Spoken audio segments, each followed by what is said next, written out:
Good morning, everyone.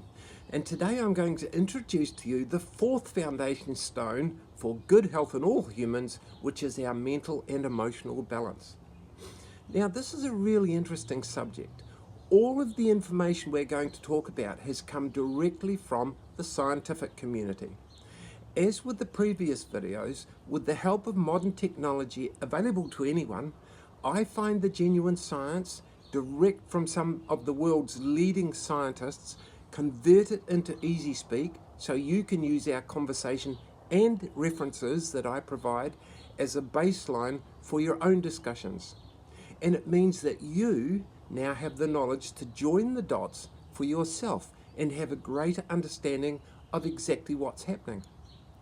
I don't use the mental health industry information because I found it's not only extremely difficult to access good information from, but as the world knows, it is an industry and they have their own unique agenda. Now, back to business. First, a quick look back at what mental and emotional balance actually means. So emotions are how we generally feel about things. We all feel pleasant and unpleasant feelings in our lives, and that's worth remembering. It's normal. Now, emotional balance is about getting the balance of those pleasant and unpleasant feelings right for at least most of the time, so that we can have a positive mental outlook and a sense of well-being or feeling good about life. And as it turns out, that should be a balance of 80% good to 20% stressed or on guard duty. Now, believe it or not, but that doesn't come naturally and is something we all have to work at. I never knew that. Now, living our best life doesn't just happen, and it's so easy for any one of us to be negatively influenced by subtle negative changes that happen around us over time. We all have an emotional comfort zone that we can operate within, and that's the sense of balance. It's when our life situation takes us outside of that comfort zone for too long a period that our balance can get completely out of whack as it struggles to cope.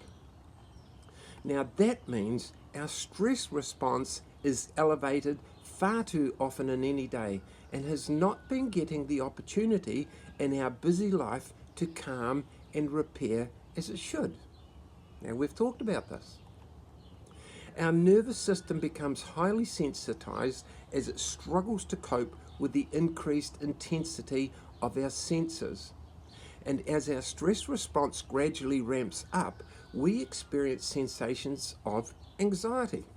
But in this case, there is no obvious reason for the anxiety or the increasing levels of stress, apart from our lifestyle.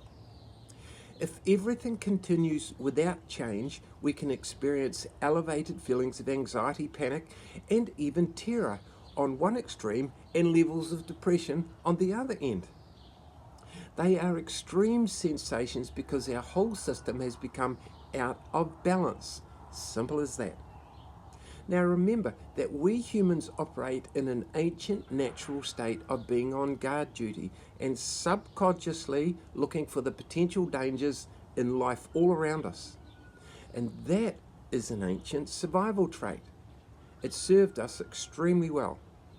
In today's modern world, it is always finding something as threatening, so we can end up in an unintended state of long-term on guard without meaning to, or even being aware of it. In order to balance that simple ancient response, we must, on a daily level, reconfirm to our mind, and especially to any of those thoughts that pass through, that everything is actually fine and our world is safe. We make ourselves do just that, not just once a week, but every day. In fact, every morning as we're waking up, and we say appreciation for the day that's been as we're going to sleep at night. That's what they do. Now maybe that is why religious and spiritual individuals choose to give thanks every day and show gratitude to balance the books. Maybe. So often we miss what's happening with our mental and emotional balance until our body makes it very clear in no uncertain terms that things are not right for us And we miss it because, like all creatures, it takes time for this imbalance to occur. And us humans, like all creatures, live in the moment. That means, nature says, that if we survive one day at a time, then repeat what we did because we were successful. We are alive. And that's as simple as it gets. But unfortunately, for the sake of our mental well-being, we never take the time to address issues in our life that need to be changed. The research says that mental and emotional issues don't just happen. There is always a reason. And with a competent therapist, mentor, or even counselor, that can be figured out. It's actually very straightforward. Now, that also means when we find the problem or cluster of problems, we can proactively do something about them and change our life. The ability to change and revert back to a balanced setting is automatically programmed in all of us humans. That's right. And it takes time to change back to a balanced setting because, for specific reasons, nature works very slowly. And finally, the fourth foundation stone for good health is our mental and emotional balance. And as we've shown in the previous videos, it can have a negative or a positive influence on the other three foundation stones. That means if our mental and emotional balance is out of kilter, over time it will have a detrimental effect on our sleep, quality of our nutritional uptake, and even the health of our gut bacteria. All of which in turn directly influences our mental and emotional balance. And around it goes. Somewhere we've got to recognize that. And that is where we'll leave this introduction. Okay, good job everyone. That'll do for today. We'll catch you next time. Bye bye.